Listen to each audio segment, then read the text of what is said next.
चलिए तो फिर आगे कंटिन्यू करते हैं। कल हमने डिस्कस किया था बेटा ऑक्सीडेशन क्या होता है, रिडक्शन क्या होता है, और हमने वहाँ पर उसी के बेसिस पे ऑक्सीडाइजिंग एजेंट और रिड्यूसिंग एजेंट की बात करी थी। तो अब मैं एक शॉर्टली उस टर्म को रिपीट कर रहा हूँ, केवल ऑक्सीडाइजिंग पावर और रिड्यूसिंग पावर के बेसिस पे है। वो केमिकल सब्सटेंस जो रिएक्शन में इन्वॉल्व हो रहा है और अगर वो खुद ऑक्सीडाइज होता है और दूसरे को रिड्यूस करता है तो रिड्यूसिंग एजेंट कहलाएगा। Oxidise itself reduce the agent which is known as reducing agent, the agent which is known as reducing agent।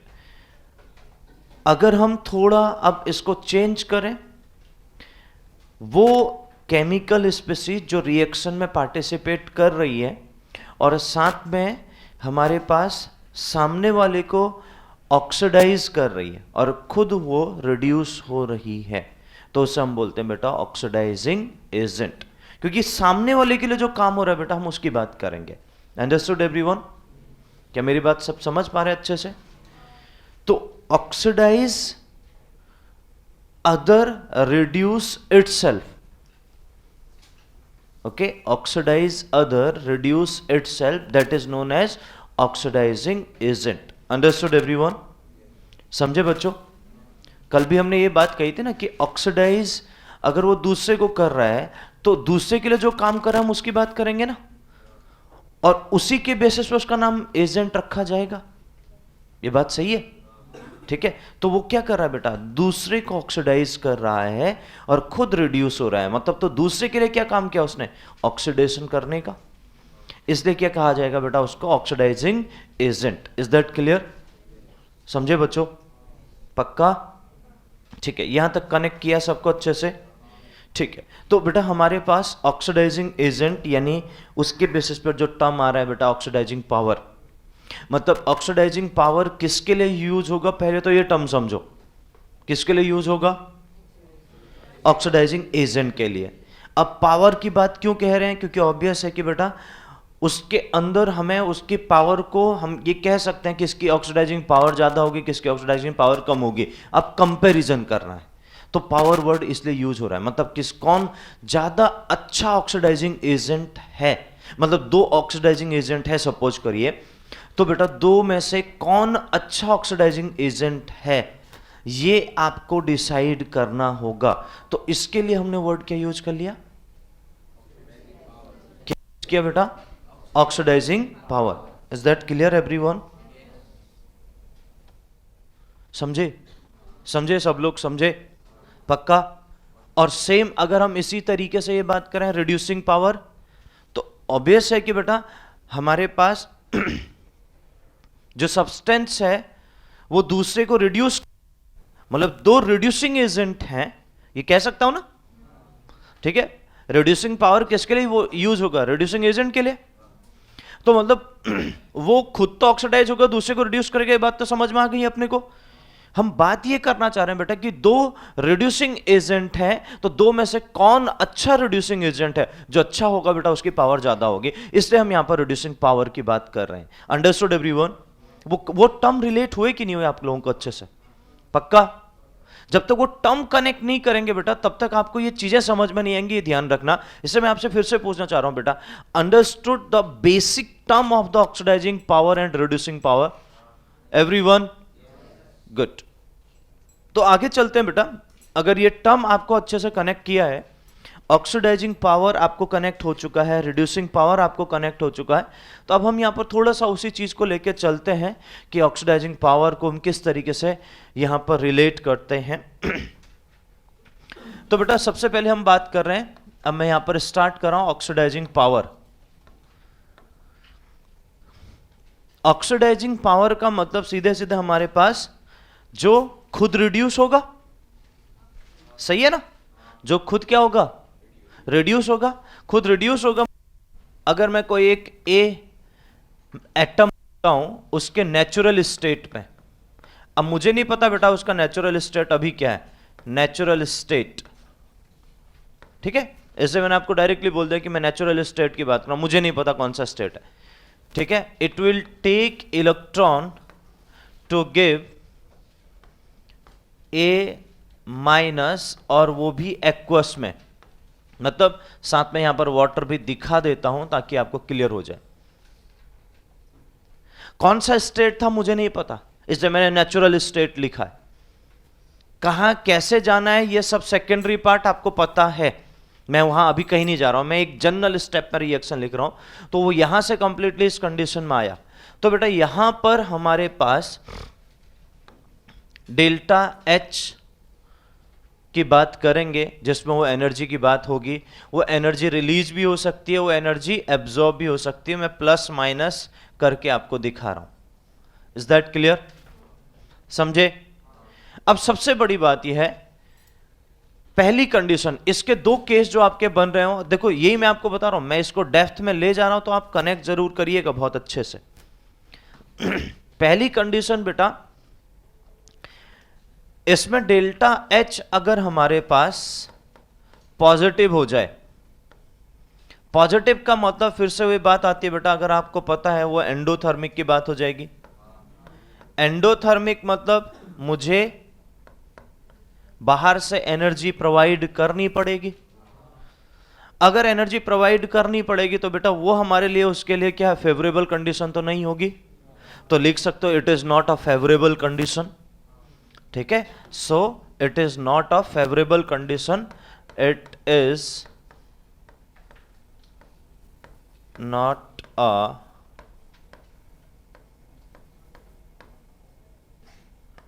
Favourable condition.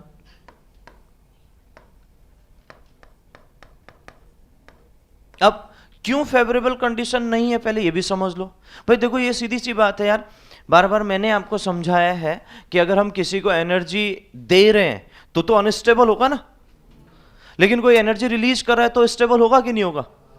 तो वही कंडीशन है बेटा, अगर मैं यहां एनर्जी दे रहा हूं, पॉजिटिव का मतलब मैं बाहर से प्रोवाइड कर रहा हूं तो अनस्टेबल होगा ना।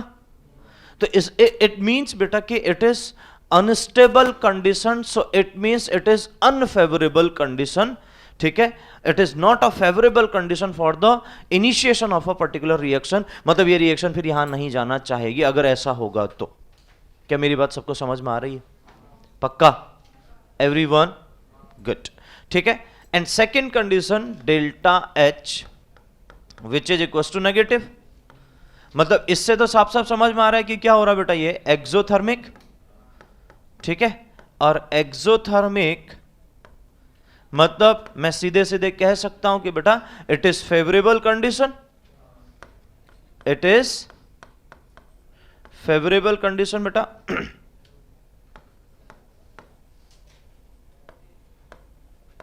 It is favourable condition and favourable condition से यही समझ में आना चाहिए बेटा कि यही पाथ फॉलो होना चाहिए। इसका मतलब मैं सीधे सीधे कह देता हूं, इस पाथ की हम बात ही नहीं करेंगे। अगर हमारे ये रिएक्शन चल रही है, आई रिपीट, ये रिएक्शन हो रही है, it means it is not possible that path. अगर ये पाथ हो गया, रिएक्शन ही नहीं होना चाहिए। क्या मेरी बात सब लोग समझ पा रहे हैं? भाई सीधी सी बात है, मुझे एक चीज बताइए बेटा कि मैं जो बात कहना चाह रहा हूं कि भाई वो फेवरेबल है या वो फेवरेबल नहीं है। अगर फेवरेबल नहीं है इसका मतलब यह है कि वो रिएक्शन होना ही नहीं चाहेगी ना, मतलब इस डायरेक्शन में क्यों जाना चाहेगी? अगर वो यहां ज्यादा स्टेबल है, यहां कम स्टेबल है, तो रिएक्शन को तो यहां नहीं जाना चाहिए ना, तभी तो उसके लिए वो फेवरेबल कंडीशन नहीं मानी जाएगी ना।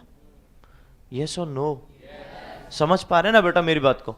ठीक है। सो आई रिपीट कि बेटा अगर डेल्टा एच आपका पॉजिटिव दिख रहा है बेटा, so it is unfavourable condition या it is not a favourable condition for the given reaction, so that's why it is not a proper path if the condition it will take delta H is equals to positive. Understood everyone? So the very important concept is कि बेटा हम delta H अगर positive है यानी endothermic की बात करें तो उसको तो हम इस पार्ट में इंक्लूड ही नहीं करेंगे। अगर हम ये कह रहे हैं रिएक्शन प्रोसीड कर रही है, तो ये बात यहां से कंप्लीट हो जाती है बेटा। अगर कंप्लीट हो जाती है बेटा तो मेरे लिए ये कंडीशन तो है ही नहीं, मेरे लिए कंडीशन तो है ही नहीं। अगर ये रिएक्शन चल रही है तो रिएक्शन चल रही तो मेरे लिए यही कंडीशन पॉसिबल होगा। अगर ये कंडीशन पॉसिबल है बेटा, अब मैं यहां पर बात करना चाहता हूं कि डेल्टा एच जो है बेटा वो एक्सोथर्मिक होगी तो किस किस कंडीशन पे डिपेंड करेगी। Got it everyone? समझे? ठीक है, तो वो देखते हैं बेटा आगे नेक्स्ट स्टेप में। तो अब हम step involve in the given reaction हम ये कह सकते हैं बेटा। तो कौन कौन से स्टेप्स होंगे मैं यहां पर आपके सामने लिखता हूं बेटा। देखिए, the first step is, suppose करिए बेटा उस ए को मैं सॉलिड मान लेता हूं, उस ए को मैं सॉलिड मान लेता हूं। इट मे बी पॉसिबल, ठीक है, कि भाई वो सॉलिड हो भी सकता है, सॉलिड नहीं होगा लिक्विड होगा, किसी ना किसी एक स्टेट में तो होगा। और अगर गैसियस में है तो फिर तो अपने को ज्यादा डिस्कस करने की जरूरत ही नहीं है। यस और no? So it is a not compulsory condition कि अगर आप इस कंडीशन में आप ए को सॉलिड ही लेके चल रहे हो तो ये जरूरी नहीं है कि हमेशा वो सॉलिड ही होगा। समझे? So the first step it is not a compulsory.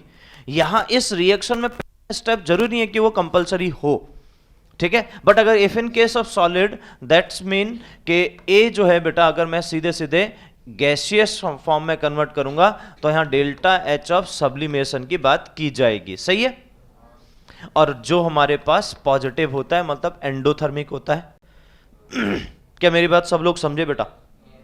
ठीक है। Step second, a gaseous atom it will take electron, it will take electron to give a negative, ठीक है, गैसियस। एंड इस सिचुएशन में डेल्टा ई जी ई electron gain enthalpy की बात की जाएगी, इलेक्ट्रॉन एफिनिटी की बात की जाएगी। और ये क्या होता है? ठीक है, तो जो लिखा है वो बोलेगा ना बेटा, ठीक है। तो हमारे पास क्या हो जाएगा? Electron gain enthalpy negative. Is that clear everyone? ठीक है। Condition third, a negative gas in water to give aqueous ion, aqueous anion. Got it? और यहां पर delta H of hydration enthalpy बोला जाएगा तो क्या होगा? क्या होगा? नेगेटिव। Is that clear? तो ये तीन स्टेप मेजरली यहां पर बेटा इन्वॉल्व होंगे। क्या ये बात सबको कनेक्ट हो रही है? पहले ये बताइए, पक्का? अगर ये तीन स्टेप मेजरली यहां इन्वॉल्व होंगे तो इन तीन स्टेप से आप सब कुछ कनेक्ट कर सकते हो। अब देखिए बेटा, मैं यहां पर कंप्लीटली इस पॉइंट पे आना चाहता हूं ताकि आपको समझ में आ जाए अच्छे से और आपको कनेक्ट करे। तो इस फर्स्ट स्टेप से यहां से मैंने आपको यह बात कही कि oxidising power, I repeat, oxidising power is inversely proportional delta H. बात हजम हो रही है? पहले यहां से आप समझो तब जाके आगे के स्टेप को समझाऊंगा। is inversely proportional delta H। क्या मेरी बात सब लोग समझे? Oxidising power is inversely proportional delta H। Understood everyone? कौन सा डेल्टा H? This one. ये ध्यान रखिएगा, मैंने नेम नहीं लिखा है तो मैं उसी की बात करना चाह रहा हूं। मतलब इस रिएक्शन के लिए मैं डेल्टा एच की बात कर रहा हूं और इस रिएक्शन के लिए डेल्टा एच कौन कौन से स्टेप से बनेगा आपके सामने है बेटा। सही है? सो डेल्टा एच जो एक्चुअली आपका है बेटा वो हमारे पास ऑक्सीडाइजिंग पावर अगर मैं देखूं बेटा is inversely proportional delta H. And मैंने आपको पहले ही बोल दिया बेटा कि it is not a compulsory कि ऐसा पाथ हर हमेशा हमें मिले, लेकिन ये दो पाथ तो ऑलवेज मिलेंगे। यस और नो?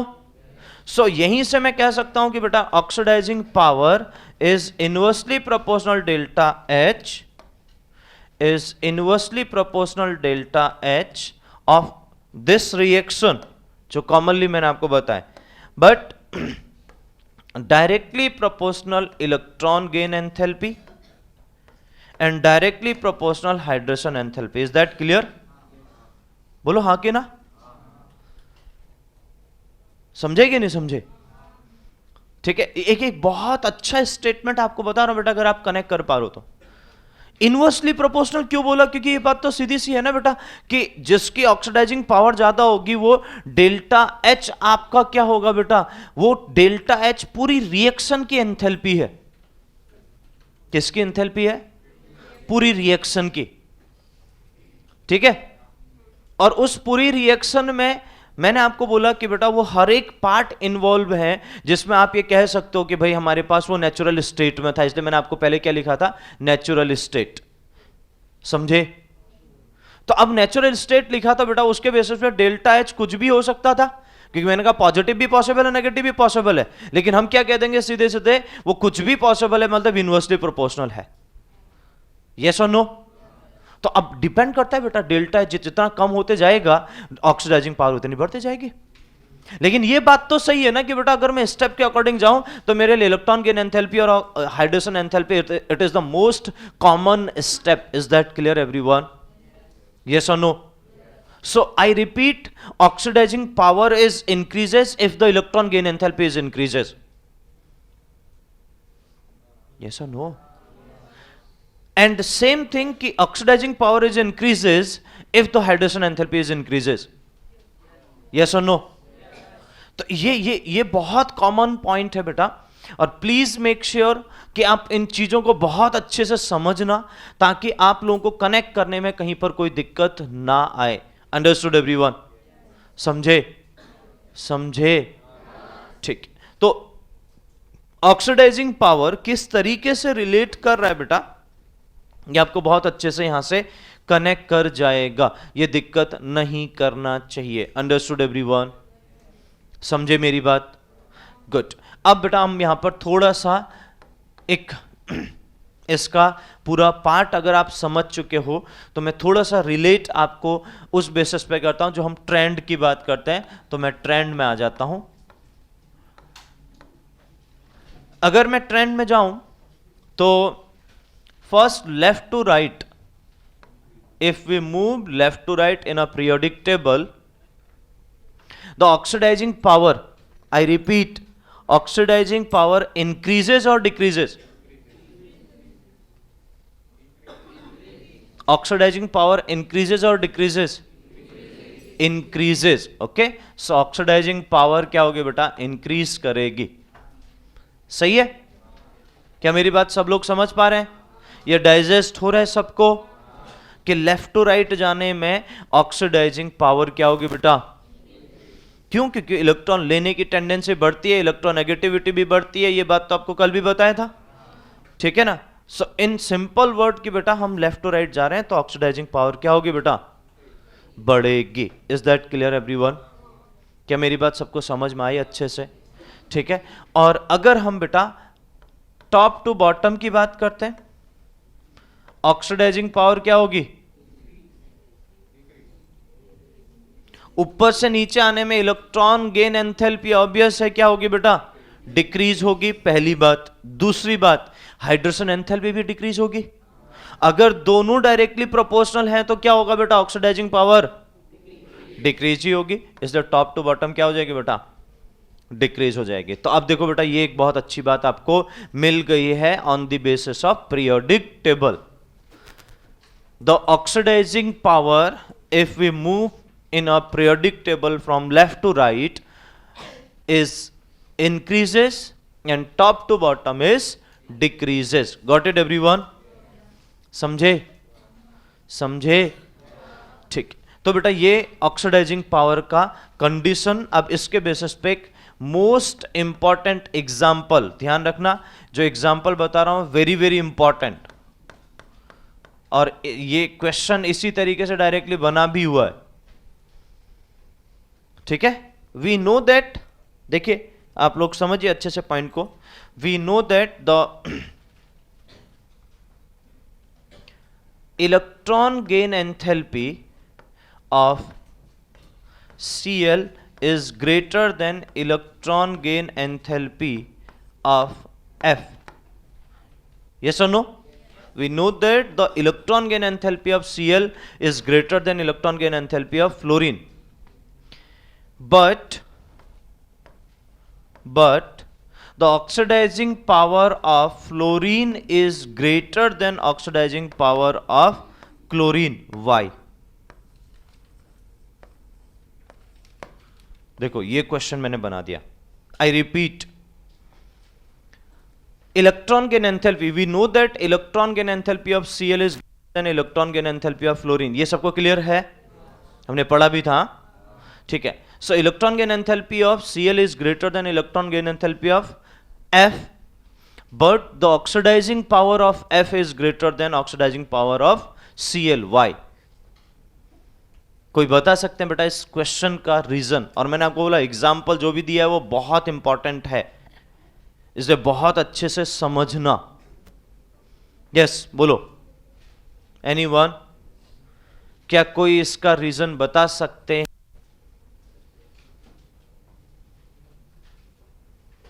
बोलिए। हाँ जी, एनीवन?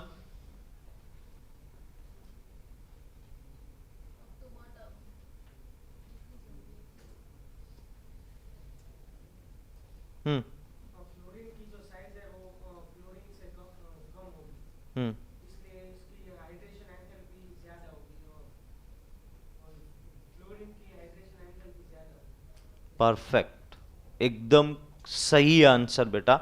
अगर आप यहां पर अच्छे से देख रहे हो, क्योंकि ऑलरेडी मैं पहले यही दो बात कह चुका था, ठीक है, गुड।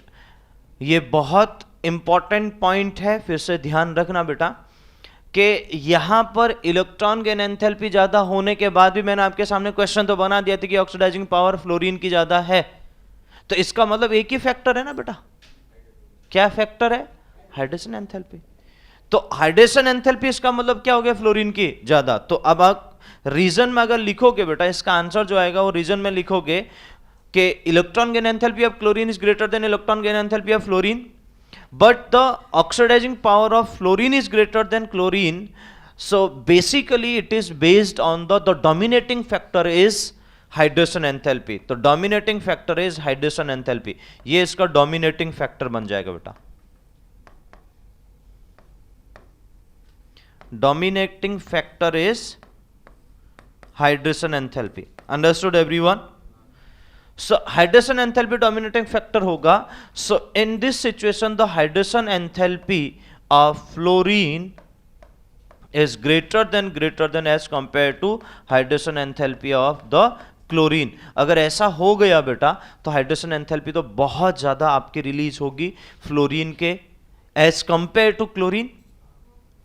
और ये तो सबको पता है कि हाइड्रेशन एंथैल्पी साइज बढ़ने पर क्या होती है बेटा? क्या इंक्रीज करती है ना? इंक्रीज करती है, इंक्रीज इंक्रीज। अरे सही हो, ठीक हो तबियत? तो बोल तो रहा हूं, फिर साइज बढ़ने पर हाइड्रेशन एंथैल्पी क्या होती है?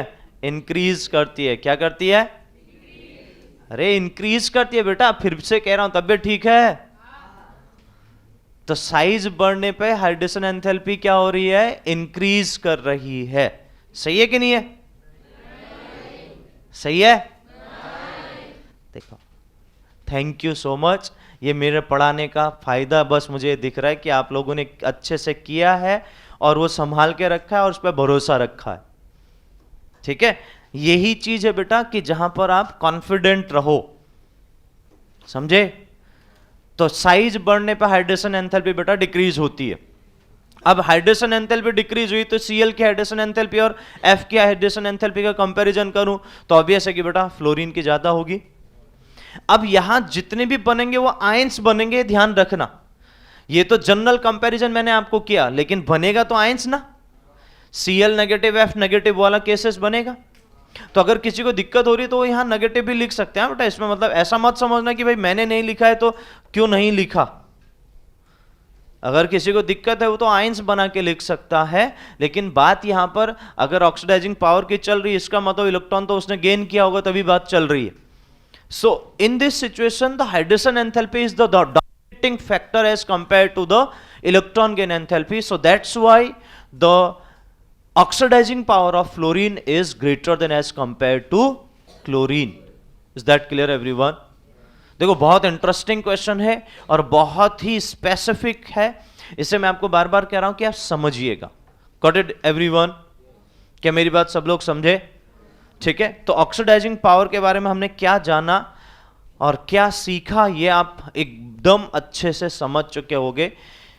रिपीट की इस पूरे कॉन्सेप्ट में सबसे पहले आपको जाना कहां से है, तो आपने बोला कि भाई हम ऑक्सीडाइजिंग पावर को स्टार्ट कहां से करेंगे कि ऐसा सब्सटेंस जो दूसरे को ऑक्सीडाइज करे खुद क्या हो बेटा, रिड्यूस हो, तो उसे हम क्या बोलते हैं, ऑक्सीडाइजिंग एजेंट। और ऐसे एजेंट जो बहुत सारे हो तो उनमें हमें कंपैरिजन करना है कि किसकी ऑक्सीडाइजिंग पावर ज्यादा है, किसकी पावर ज्यादा है ऑक्सीडाइज होने की, ऑक्सीडाइज करवाने की। समझे? यस और नो? ठीक है, अब एक छोटा सा क्वेश्चन आपसे पूछता हूं बेटा ताकि आप कनेक्ट कर पाओगे मेरी बात को और आपको रिलेट भी होगा। KMNO4 ये सुना है, और दूसरा ये भी सुना होगा K2Cr2O7,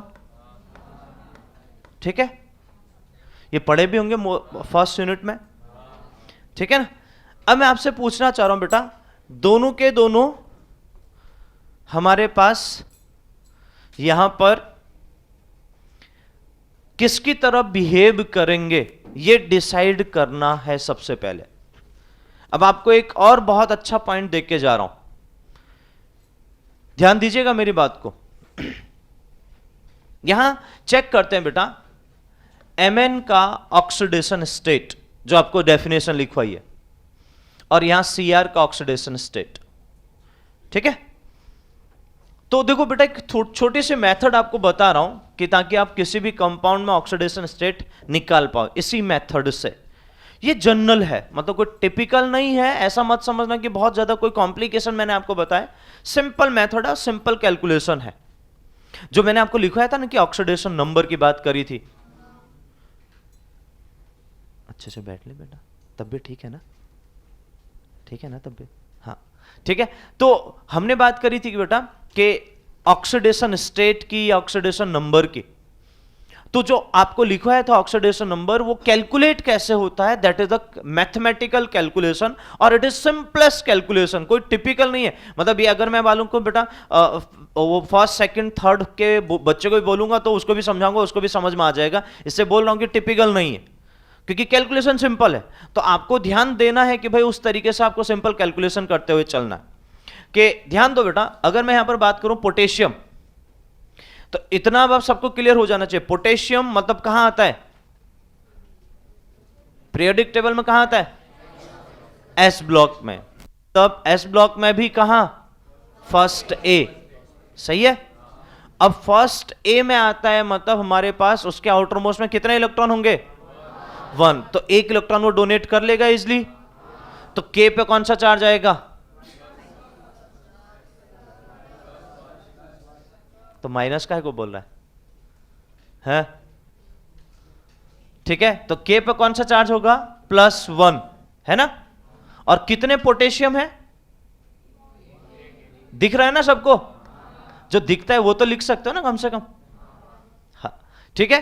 तो +1 × 1, इज दैट क्लियर, ओके। उसके बाद Mn, अब हमें Mn का ऑक्सीडेशन स्टेट निकालना है क्योंकि मैंने लिख दिया, सही है। तो उसको मैं मान लेता हूं बेटा X, और कितने Mn है, एक ही है, ठीक है, × 1, क्लियर एवरीवन, ठीक है। प्लस हमारे पास बेटा ऑक्सीजन। अब बेटा एक ऑक्सीजन का ऑक्टेट कंप्लीट करने के लिए कितने इलेक्ट्रॉन चाहिए, 2 इलेक्ट्रॉन चाहिए, और 2 इलेक्ट्रॉन चाहिए तो ऑब्वियस है उस पर चार्ज क्या होगा, कितने माइनस? 2 माइनस। क्या मेरी बात सबको समझ में आ रही? तो कर लो बेटा, यहां -2, कितने ऑक्सीजन है? मल्टीप्लाई बाय 4, समझे? अब इस पूरे पे क्या चार्ज दिख रहा है आपको? कुछ भी नहीं है। कुछ भी नहीं का मतलब 0 रख सकता हूं। क्या यहां से मैं x कैलकुलेट कर सकता हूं? तो x कितना आएगा बेटा बताइए? कितना आएगा? आएगा 7, पक्का? तो x की वैल्यू आ गई बेटा आपके यहां से +7, नॉट 7, ठीक है? अब ध्यान दो, एक बहुत इंपॉर्टेंट चीज बोल देता हूं, ऑक्सीडेशन नंबर को विदाउट साइन कभी नहीं दिखाओगे। आई रिपीट, ऑक्सीडेशन नंबर को विदाउट साइन कभी भी रिप्रेजेंट नहीं करोगे। प्लस, देखो कुछ नहीं लिखा है तो प्लस होता है, ये मैथमेटिकली सबको पता है, सही है? सही है? लेकिन केमिस्ट्री में देखो बेटा, ये बहुत खतरनाक लोचा हो जाता है। इसे मैं आपको बोल रहा हूं समझना, कि अगर आपने केवल +7 की जगह पर 7 लिख दिया ना, तो कह देंगे उसको बेटा वो उसकी वैलेंसी है। क्या है? वैलेंसी है। तो अब मैं फिर से आपको कह देता हूं बेटा कि वैलेंसी और ऑक्सीडेशन नंबर में डिफरेंस ही यही है कि बेटा आपने अगर वहां साइन मेजर कर दिया, इसका मतलब वो ऑक्सीडेशन स्टेट हुआ। अगर आपने साइन नहीं लगाया बेटा, वो बन गया वैलेंसी। Is that clear? तो आप देखो, अगर आप यहां पर 7 ही लिखते हो तो आप गलत नहीं लिख रहे हो, मैथमेटिकली तो आप गलत नहीं लिख रहे हो। मतलब आप यही कह रहे हो कि +7 है, बट आपने लिखा नहीं है प्लस। लेकिन मैंने क्या बोला बेटा, फिर वो x क्या आ जाएगा, वो उसकी वैलेंसी को बता देगा, फिर उसको हम ऑक्सीडेशन नंबर नहीं कहेंगे। Understood everyone? क्या मेरी बात सबको समझ में आ रही है? ठीक है? But the oxidation number is, it is represented by a compulsory point which is a positive और नेगेटिव साइन। मतलब आपको कंपल्सरी साइन को मेंशन करना मस्ट है। Got it everyone? ठीक है, यहां पर ये आगे हम दूसरा बेटा है, दूसरा हमने K2Cr2O7 की बात करी थी। चलिए बेटा यहां पर बताइए तो Cr का ऑक्सीडेशन स्टेट क्या होगा? एक Cr की बात करें, हाँ 2 Cr नहीं, हमें एक से मतलब है। तो यहां Cr का ऑक्सीडेशन स्टेट बताइए। आप तो निकाल सकते हैं ना, जैसे मैंने आपको बताया। बताइए।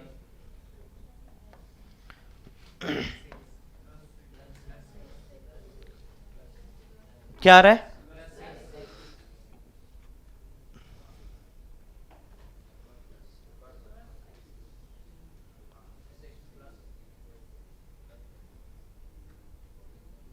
कर लेना बेटा, आराम से कर ले, तो लिख लेना, याद रहेगा आगे के लिए।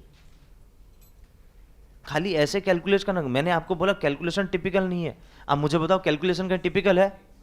नहीं है ना। बस अपने को सिंपल सिंपल चीजें पता हो, लेकिन ये लिख लो ताकि बेटा आगे के लिए आपको कैलकुलेट करना इजी हो जाए। क्या होगा बेटा? +6, ठीक है? क्या होगा? प्लस और माइनस दोनों।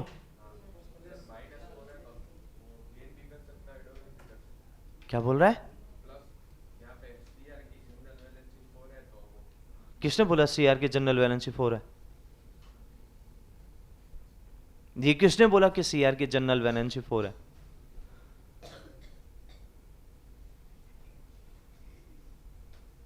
यही मैं पूछ रहा हूं, ये किसने बताया कि Cr की जनरल वैलेंसी 4 है बेटा? ऐसा कहना गड़बड़ है हाँ बेटा, ध्यान रखना। मैंने तो नहीं बोल रखा बेटा, अगर तू ऐसा इसको लेके चल रहा है। यहां +1 × 2 plus x × 2 plus -2 × 7 which is equals to 0। तो x इक्वल्स टू +6 आ रहा है ना? पक्का? अब x इक्वल्स टू +6 आ रहा है बेटा, तो यहां पर आपको पता चल गया कि हमारे पास ये कंडीशन आपके सामने है। सही है? अब दिमाग लगाओ बेटा बहुत अच्छे से। Mn के लिए अगर हम जाते हैं, Mn 25 होता है, 3d5 4s2, सही है? क्रोमियम आपका Cr जो है 24 होता है, सॉरी 24, ठीक है?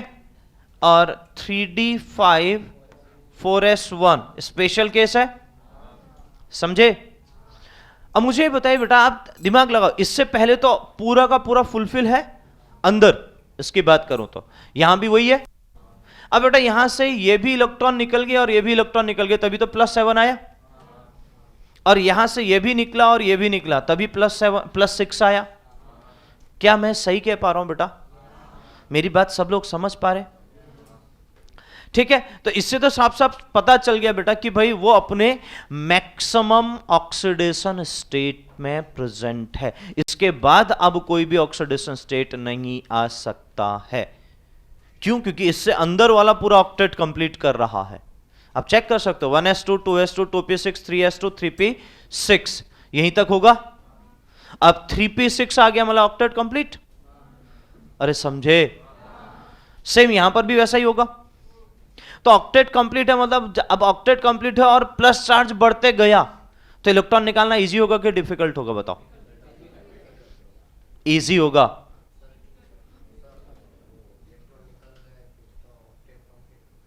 इजी होगा भाई, इजी होगा।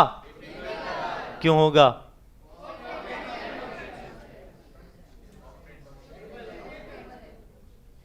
हमने जो पीरियोडिक प्रॉपर्टी से पढ़ा है वो बताओ।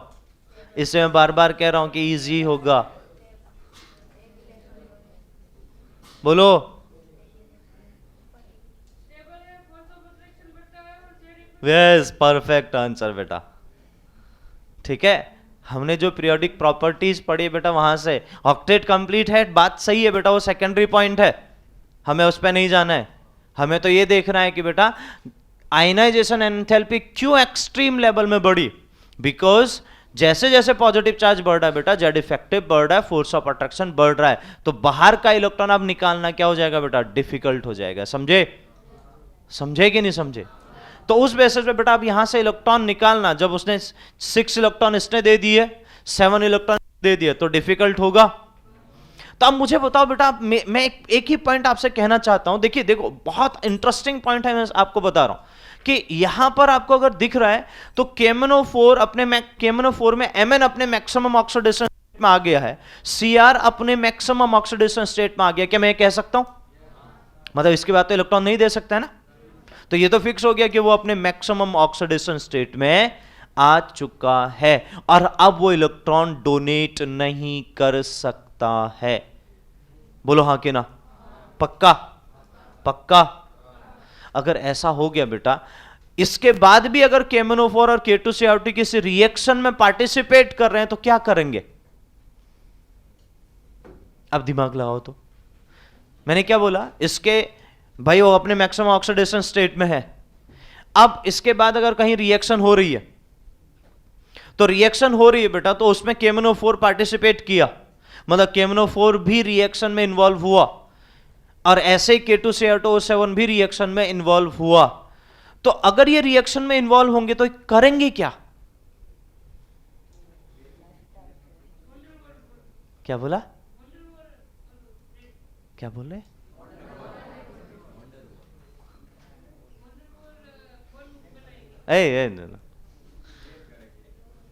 हाँ, परफेक्ट।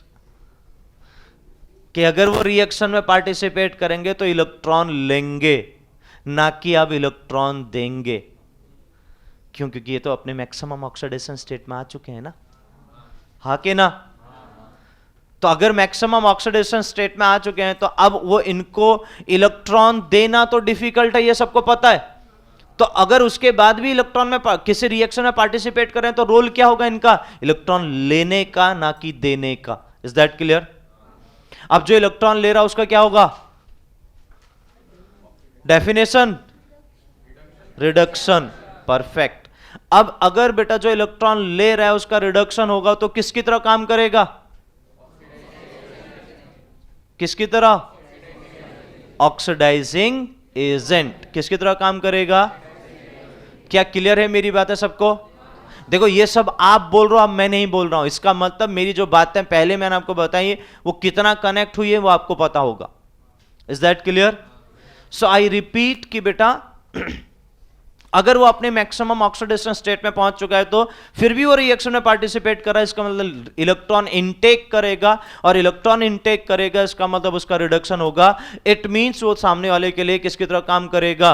ऑक्सीडाइजिंग एजेंट की तरह काम करेगा। सही है? पक्का? तो इतना फिक्स हो गया कि KMnO4 और K2SiO2 अब ऑलवेज ऑक्सीडाइजिंग एजेंट की तरह काम करेंगे। बोलो हाँ कि ना? पक्का? पक्का? अब मुझे बताओ बेटा, आपने KMnO4 का एन फैक्टर पढ़ा था? पढ़ा था? 3 मीडियम में आपने एन फैक्टर पढ़ा होगा, एसिडिक, बेसिक और न्यूट्रल, और तीनों मीडियम वो इलेक्ट्रॉन गेन कर रहा था। क्यों कर रहा था? समझ में आया? तो ये है लॉजिक कि भाई वो कंप्लीटली कंपल्सरी इलेक्ट्रॉन गेन ही करेगा।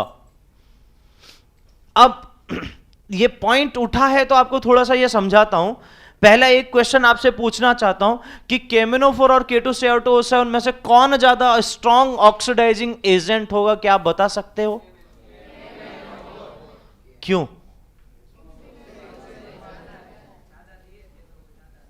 ज्यादा दिए थे तो ज्यादा लेगा।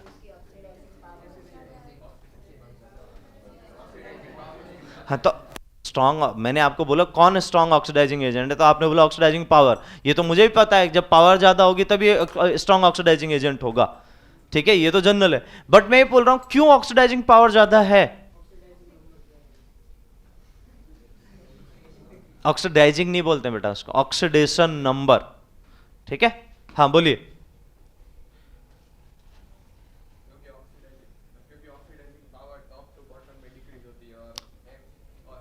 दोनों एक ही ग्रुप में आते हैं, एक ही पीरियड में आते हैं, सॉरी, लेफ्ट टू राइट में एक ही पीरियड में आते हैं।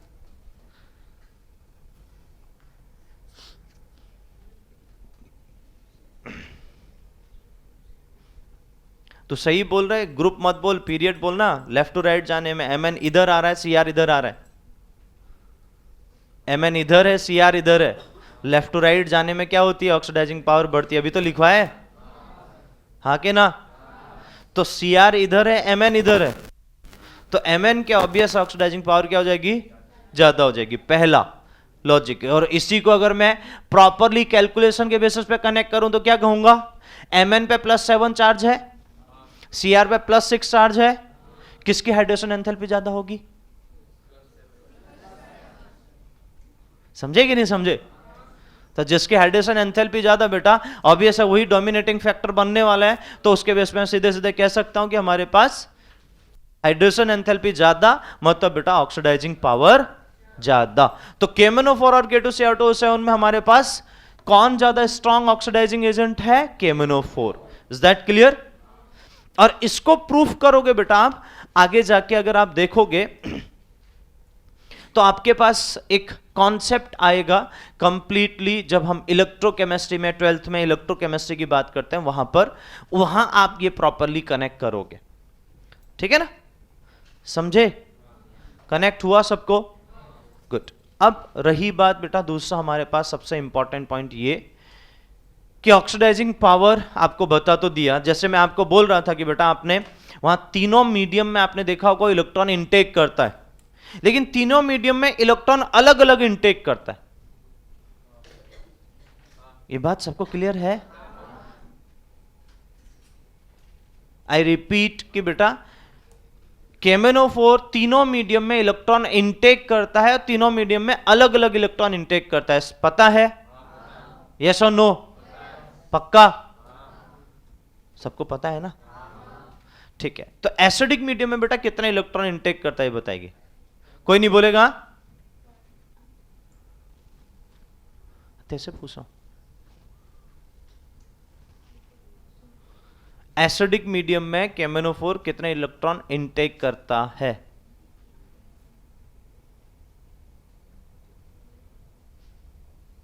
अच्छा, उसका ऑक्सीडेशन स्टेट तो +7 है जो आपको दिखा है, यहां से कहां जाता है?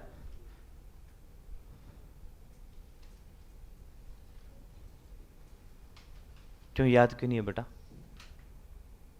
बताया नहीं? ये तो बताया ना आपको। हाँ बताया ना बेटा। याद होना चाहिए ना, है ना? तो कर क्या रही मतलब,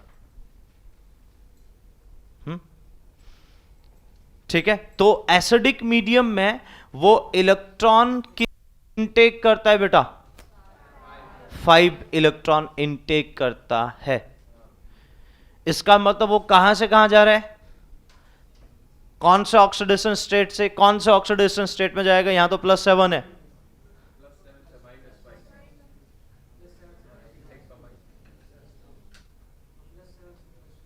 +7 से +5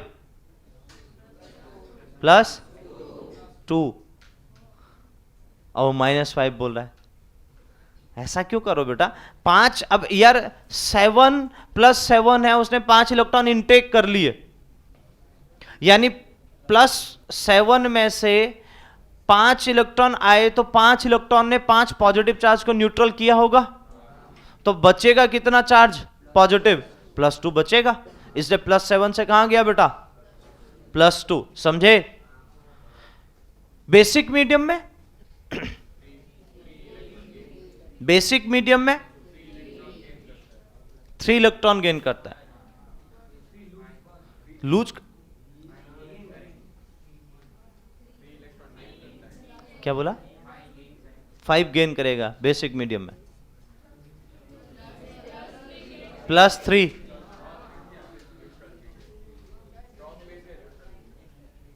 strong base and neutral medium.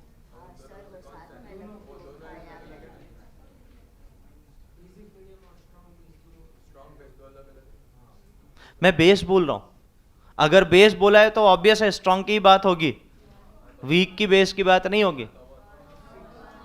हाँ, अगर आपको न्यूट्रल बोला है या माइल्ड बेस बोला है तब आप कहोगे कि आपका 3 इलेक्ट्रॉन गेन कर रहा है, ठीक है? अगर आपको केवल बेसिक मीडियम बोल दिया तो आपका 1 इलेक्ट्रॉन की बात होगी। समझे कि नहीं समझे? ठीक है। अब यहां पर जो आपने कंडीशन देखी, देखो मेरे को तो वो बताना है कि भैया ऐसा क्यों होता है, ठीक है? ऐसा क्यों होता है? मैं बस इतना कहना चाह रहा हूं बेटा, अगर आप समझ लो और आप जब रिलेट करो तो थोड़ा कनेक्ट जरूर करिएगा। एसिडिक मीडियम में क्या था, कुछ ऐसा जोन था कि भाई सपोज करो बेटा ये हमारे पास एक बीकर है, इसमें KMnO4 प्रेजेंट है, ठीक है ना? अब यहां मीडियम कैसा है? एसिडिक, और ये पूरा आपका सॉल्यूशन के फॉर्म में इस तरीके से यहां पर कंप्लीटली प्रेजेंट है, और मीडियम है बेटा एसिडिक, सही है? एसिडिक मीडियम होने की वजह से बेटा आपने ये बोला कि भाई इसको ये कितने इलेक्ट्रॉन गेन करेगा बेटा? 5 इलेक्ट्रॉन। कितने इलेक्ट्रॉन? अब ऐसा क्यों होता है, जस्ट इस चीज को कनेक्ट करिए। ऐसा इसलिए होता है बेटा कि देखो Mn तो अपने हाईएस्ट ऑक्सीडेशन स्टेट में है, यानी वो तो भिखारी बना बैठा है। अब बेटा एक भिखारी और आ गया, H पॉजिटिव भी तो इलेक्ट्रॉन का भिखारी है। तो पहले से Mn खुद एक बेटा जिसके पास 7 इलेक्ट्रॉन की कमी है, 7 इलेक्ट्रॉन कम है, वो पूरा अपना बैठा है जो कंप्लीटली भिखारी की तरह बिहेव कर रहा है।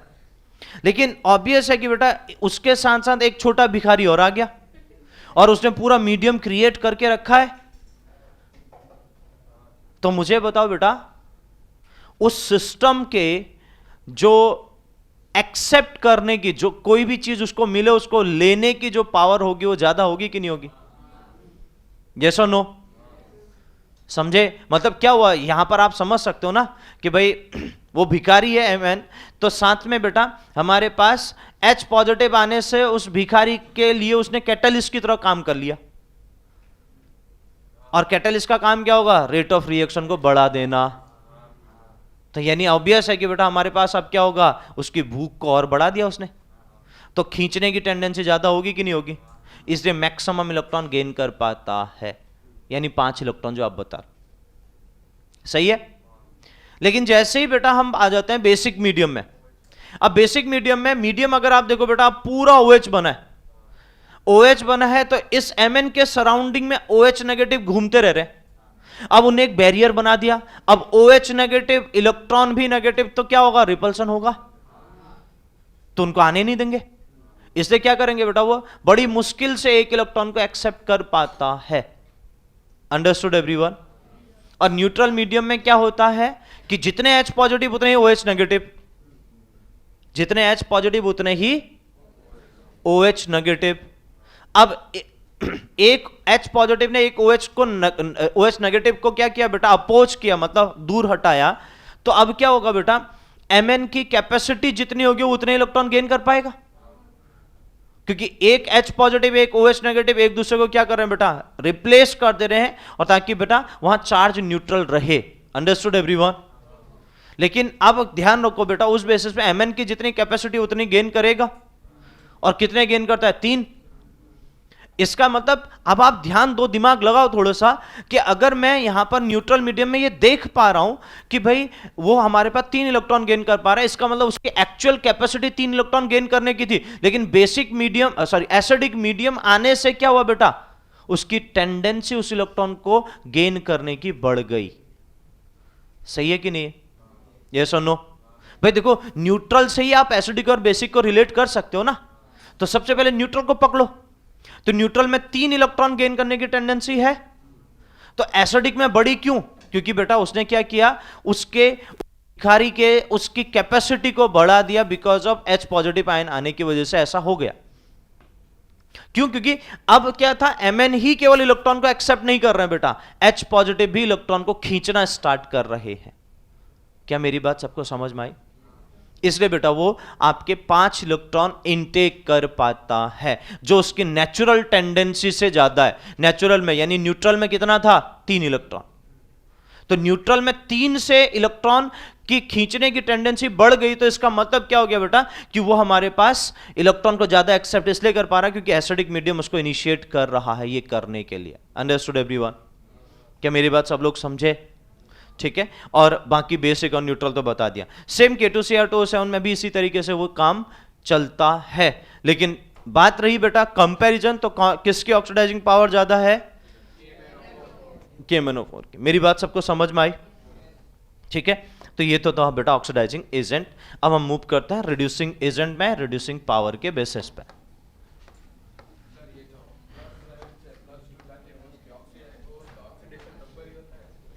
हाँ बिल्कुल बिल्कुल, चार्ज तो जो बता रहे बेटा ऑक्सीडेशन नंबर ही बताएगा ना उसके ऊपर।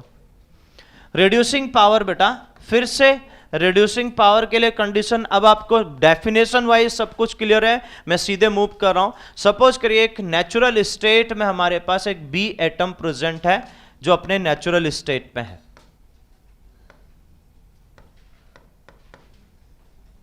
ठीक है, और वो हमारे पास वाटर में इलेक्ट्रॉन, मतलब प्रोसेस पूरा चलेगा, B पॉजिटिव एक्वस में कन्वर्ट हो जाता है, और यहां फिर से डेल्टा H की बात करते हैं, और वो पॉजिटिव या नेगेटिव दोनों हो सकता है।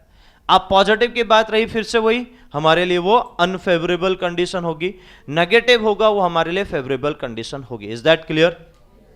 क्या मेरी बात सबको समझ में आई? तो यहां से भी मैं ये कह सकता हूं कि reducing power is inversely proportional delta H, yes और नो? ठीक है ना? और बेटा अब यहां पर हम स्टेप लिख लेते हैं। अब तो समझ में आ रहा है ना यार बेटा, क्योंकि ये पहले आपको जैसा वहां था उसी तरीके से, बस डिफरेंट क्या है वो आपको दिख रहा है, ठीक है। तो फर्स्ट स्टेप में अगर बेटा मैं B को सॉलिड स्टेट ही मान के चलता हूं, तो सबसे पहले B हमारे पास किस में आएगा, गैसेस स्टेट में, so delta H of sublimation. Done. Step two में हमारे पास क्या होगा, B of gaseous atom to give B positive of gaseous and donate of electron, और यहां पर डेल्टा H ऑफ आपका क्या आ जाएगा बेटा, आयनाइजेशन एनर्जी। सही है? सही है, और ये तो पॉजिटिव में ही होगा, और सब्लिमेशन भी पॉजिटिव होगा, ठीक है। थर्ड स्टेप हमारे पास आता है बेटा कि B positive gaseous plus water to give B positive aqueous, ठीक है। और delta H of hydration enthalpy, और ये तो आपका नेगेटिव में होगा। डन? क्या इतनी बात सब लोग समझे? समझे? तो अब सीधी सी बात है बेटा, यहां से मैं ऑक्सीडाइजिंग रिड्यूसिंग पावर को अगर लिखूं, so reducing power is inversely proportional delta H is directly proportional hydration enthalpy and is inversely proportional ionisation energy. बोलो सही लिखा है कि गलत लिखा है? बस सीधी सी बात है ना कि अगर आयनाइजेशन एनर्जी ज्यादा देना पड़े तो गड़बड़ हो जाएगा ना। समझे? आपको यह भी तो उस दिन समझाया था कि बेटा यार कोई भी आयन बनने के लिए, स्पेशली कैटायन बनने के लिए आयनाइजेशन एनर्जी कम हो तो वो फेवरेबल कंडीशन होगी उसके लिए। तो सोडियम की आयनाइजेशन एंथैल्पी आपकी कम है बेटा, इसलिए तो इजीली इलेक्ट्रॉन डोनेट कर देता है ना, और स्टेबल कहलाता है बेटा। समझे? तो ये कंडीशन कनेक्ट हुई सबको। तो मैं कह सकता हूं बेटा कि हाइड्रेशन एंथैल्पी बढ़ेगी तो रिड्यूसिंग पावर हमारे पास क्या होगी बेटा? बढ़ेगी। आयनाइजेशन एनर्जी बढ़ेगी तो क्या होगा? रिड्यूसिंग पावर डिक्रीज होगी। Is that clear everyone? तो ये ध्यान रखिएगा बेटा। आगे मूव करते हैं। कलियर? Note down? ठीक है। अब यहां पर जो कहानी में आगे ट्विस्ट है बेटा, वो हमारे पास इसी के बेसिस पे क्वेश्चन को लेके चलता हूं। और पहले ट्रेंड में आ जाता हूं, थोड़ा सा ट्रेंड डिस्कशन कर लेंगे। तो ट्रेंड में अगर आप लॉजिकली चलो तो क्या होगा बेटा? आप लेफ्ट टू राइट जाने में reducing power, left to right जाने में रिड्यूसिंग पावर क्या? डिक्रीज की इंक्रीज? डिक्रीज हो जाएगी। ठीक है ना? क्यों डिक्रीज हो जाएगी? क्योंकि आयनाइजेशन एनर्जी बढ़ रही है बेटा। लेफ्ट टू राइट जाने में आयनाइजेशन एनर्जी बढ़ती है। सही है? अरे समझे? हाँ, तो ये ध्यान देना बहुत अच्छे से। और अगर हम टॉप टू बॉटम आएंगे तो रिड्यूसिंग पावर इंक्रीज करेगी। Is that clear? क्योंकि आयनाइजेशन एनर्जी क्या हो रही है? कम हो रही है। सही है ना? टॉप टू बॉटम जाने में आयनाइजेशन एनर्जी कम होती है ना। ठीक है, तो ये ध्यान रखिएगा। ठीक है, चलो देखो फिर अब अगर हम बात करें बेटा ट्रेंड में, तो ये ट्रेंड में ये पूरा मेंशन कर लो बेटा, left to right reducing power क्या? डिक्रीज। ठीक है, top to bottom reducing power increase. सही है? समझे? अब एक एग्जाम्पल, चाहे उसको आप किसी तरीके से रखो, another example is very very important. ये एग्जाम्पल भी उसी तरीके से बहुत ज्यादा इंपॉर्टेंट है बेटा। अब इस पर्टिकुलर कंडीशन में अगर आप ऑब्जर्व कर पा रहे हैं बेटा, तो इस पर्टिकुलर कंडीशन में मैं आपको क्वेश्चन लिख रहा हूं। ठीक है, कि ionisation energy of lithium is lithium plus 1 is greater than ionization energy of sodium Na plus, but the reducing power of Li plus 1 is greater than reducing power of Na plus 1. Why? Why? The dominating factor is a hydration enthalpy, and that's why hydration enthalpy of lithium is greater than as compared to sodium. तो यहां पर आपको dominating factor hydration enthalpy है बेटा, तो hydration enthalpy of lithium plus 1 is greater than as compare to hydration enthalpy of Na plus 1। ठीक है, और ये रीजन है, और इसी बेसिस पे आप कह सकते हो कि हाइड्रेशन एंथैल्पी जो है बेटा वो डोमिनेटिंग फैक्टर होगा। Dominating factor. Got it everyone? क्या मेरी बात सब लोग समझें बेटा? So hydration enthalpy is the dominating factor, so that's why the hydration enthalpy of the lithium is greater than as compare to hydration enthalpy of the sodium. So it is the reducing power of a lithium is greater than reducing power of sodium. इस particular condition की वजह से बेटा आपका क्या हो रहा है? रिड्यूसिंग पावर लिथियम का ज्यादा होगा. Is that clear everyone? देखो आप ध्यान दो, इसलिए आप समझो, आपको शायद रियलाइज अब बहुत अच्छे से हो रहा होगा कि भाई यहां पर आयनाइजेशन एंथैल्पी डोमिनेटिंग फैक्टर क्यों नहीं बन पा रहा है। क्योंकि ऑब्वियस है बेटा, मैंने आपको बार बार बोला था कि भाई charge is the dominating factor. मतलब इलेक्ट्रॉन निकलने के बाद जो चार्ज आया बेटा, वो चार्ज से निकलने, जब हाइड्रेशन एंथैल्पी की बात की तो वाटर मॉलिक्यूल इतने ज्यादा अटैच हुए कि हाइड्रेशन एंथैल्पी बहुत ज्यादा आगे निकल गई। Understood everyone? तो डोमिनेटिंग फैक्टर का रीजन को प्रॉपरली समझना बेटा। Got it everyone? ठीक है, क्या इतनी बात सबको समझ में आई? बोलिए बेटा यहां तक किसी को कोई डाउट? पक्का कनेक्ट हुआ अच्छे से? तो ये ऑक्सीडाइजिंग पावर, रिड्यूसिंग पावर यहां पर तक